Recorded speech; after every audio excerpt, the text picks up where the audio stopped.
Hey ladies and gentlemen, this is going to be my first attempt at using my cell phone to film a video to show you step by step how you might go about creating, say, a concept drawing for the assignment Cloud City. Now, under the camera you see Cloud City. You've got to have clouds, you've got to have at least 4 buildings, I might have 5 there, and supporting detail like doors and windows. Here we have reflections, we have stripes, we have a wire wrapping itself around a distant pole, not really a building, but a detail.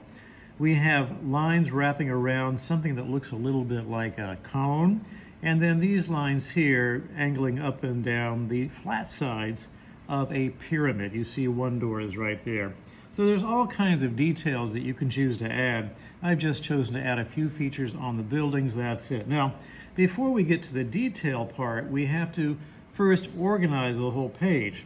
Now this shows you an organization but not fully detailed. So this is a middle step or an intermediate step. This is not a finished drawing, but then again, there's an awful lot already done on this one. Let's start from the beginning, and here we go. I've got a flat, nice white sheet of concept paper. This is just printer paper, the kind you use at home in the printer. I'm going to warm up as I always do on the back. I'm right-handed, you know what that means. I'm going to move my arm in a complete full circle, round and round. Most of the movement is coming out of my shoulder. There's some coming out of my elbow. My fingers, my wrist really are moving but not flexing. You don't want to spend your time doing too much of this because you've got to cover more ground with these larger, more gestural marks like that.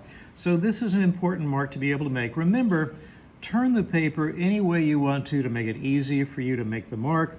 Here are some straight lines. This is the second most important mark I want you to be practicing. The ovals, the circles again and again, and then the straight line parallels. Be sure you're starting and stopping in a controlled fashion, being very deliberate, very purposeful. See if you can get the lengths of the line the same. See if you can get the spacing between the lines the same. See if you can control starts and stops, and you're good to go. Now, there's only one other thing to practice, but we're not going to do it right now, and that would be your technique of shading. Here we go on the front. This is the top, this is the bottom, and on the bottom or near the bottom, lightly, I'm not even sure you can see these marks, I'm going to draw some circles to represent the tops of the clouds. Now, I don't like erasing, so here we go. I'm just going to draw darker the topmost parts of my circles. I think I'll add a circle there and there and there and there. So you can continue to add even though you don't have guidelines there, as long as you're confident with your ability to draw. Now there is my bank of clouds. Believe it or not, a line of clouds in the sky is called a bank of clouds. I'm going to start by making 2 buildings right over here on the left, and you don't have to use a ruler, but I'm just letting you know that this tool, this ruler, is there in case you want to use it. Remember, if you're drawing a straight line, if you're ruling a line, because that's why rulers are called rulers, for ruling lines. If you're ruling a line, pencil straight up and down, fingers spread wide, pressing down on the ruler to secure it, to make sure it doesn't slip, and away you go. Again, deliberate start, deliberate stop. Put the pencil down. See how I bring the ruler up to the point of the pencil and swivel. Find the angle I most want. Press the ruler down, secure it to the table. There's one side of the building. Here comes another. You're very familiar with this arrow configuration. And off these edges here, left and right, we're going to make the sides of the building going back down into the clouds. I like to make a more cartoon-like appearance to my buildings, so I taper them a little bit. The lines come in a bit more narrow at the bottom than they are at the top. That's just the way I like to do it. You don't have to do it that way at all. Now, if you'd rather not use a ruler but draw freehand, that gives you the flexibility of varying your line, of changing it up. It doesn't have to be straight. There can be a slight curve to it. Now remember again, freehand drawing without the aid of a tool still means you've got to control your starts and stops. Because this building goes behind the one in front of it, part of the thing behind is hidden by the thing in front. That overlapping is important, especially in a big city where you have many, many buildings crowded together. That's kind of what a city is, isn't it? Many, many buildings crowded together. Now I'm going to go ahead and put an oval right there on this right side of this building. I'm going to go to the right edge of the oval, duplicate it, create that curve once again, and this will show the inside edge of that wall. You don't have to shade, but I am going to shade just a little bit to give an indication there, the shading does, of the curve on that surface moving up and around, okay? If I did another arc over here, it's a portion of an oval, not a whole oval. It also is over here on the right side of the building. And again, I would take that section of the arc or arch, and I would repeat it to again show you how thick that wall is as you enter into the building. The same window over here on the left side, you'd go to the outside left edge, repeat that, because we're facing a different way now, we're facing left. And again, repeat that curve, heading left, a little bit of shading if you want to, you don't have to suggest the curve on the inside edge of that wall. Makes that wall look way more 3D.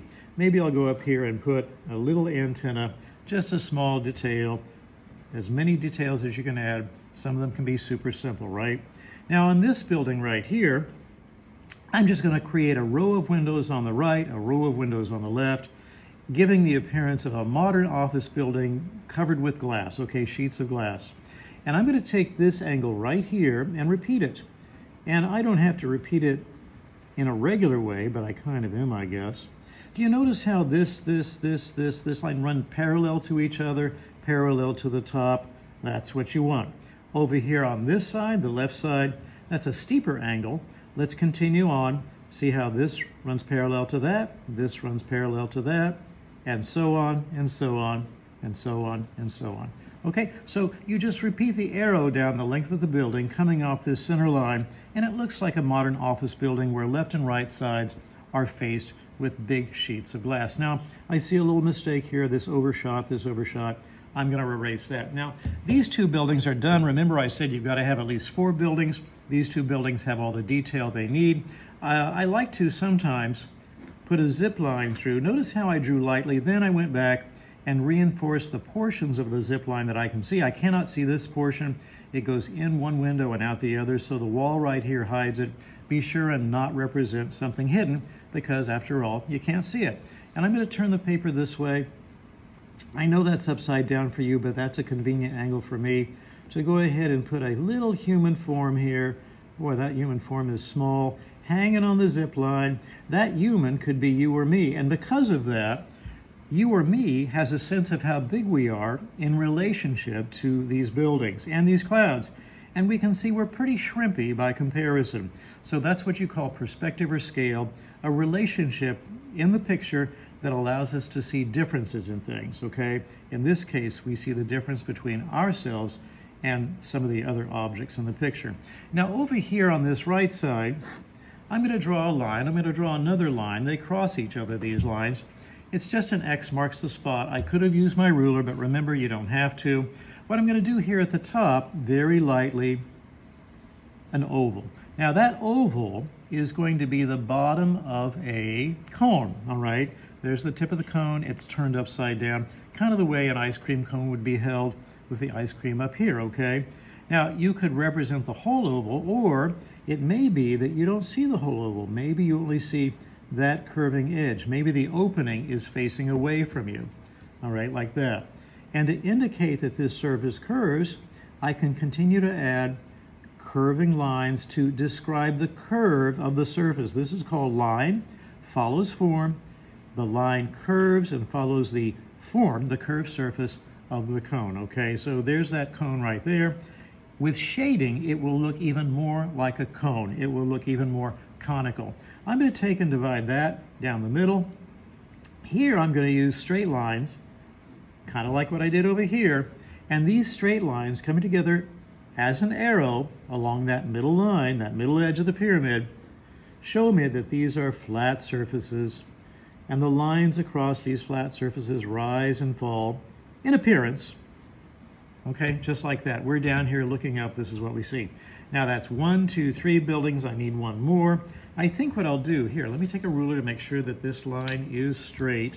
It doesn't have to be, but I kind of want it to be right now. It's a big, stiff steel cable, and something unusual is hanging from it. I don't know what this is. This is an unusual form. Now, a form is 3D, and I've tried very hard for you even though I haven't shaded yet, to make these first three buildings look three-dimensional.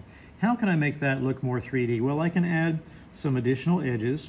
I'm kind of taking a trick that I used over here when I did the windows and adding an extra edge to the left side, and maybe the left side of this. See how consistent I am? It's always the left side here, and possibly the left side here. Let that fade out, or let that merge together. So that's kind of cool, and I might go ahead, open up a line there, and again, kind of here on this left side, make an opening, and that's going to be another one of my buildings. So again, I'm trying to make things look as 3D as possible. I've accomplished what I need to do. I have my clouds, my 4 buildings, my supporting detail. I'm ready to get busy, working on my final, full color final, fully colored, fully shaded. Okay, now you try.